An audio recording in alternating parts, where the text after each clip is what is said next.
இந்த இளநீல இருக்கிற பருப்பு எடுத்து வறுவல் செய்ய போகிறோம். வாங்க எப்படின்னு பார்க்கலாம். கடலை எண்ணெய், கடுகு, கருவேப்பிலை, நறுக்குனா சின்ன வெங்காயம்,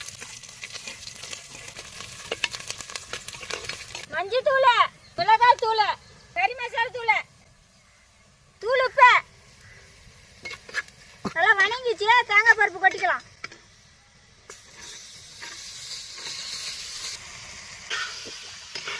தேவையான அளவு தண்ணி ஊற்றிக்கலாம். கொஞ்ச நேரம் மூடி வச்சுக்கலாம். ஒரு 10 நிமிஷம் வேகட்டும்.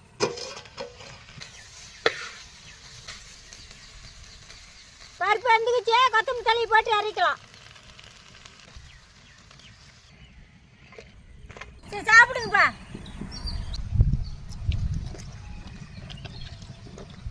தேங்காய் வறுவல் எப்படி வந்துச்சு?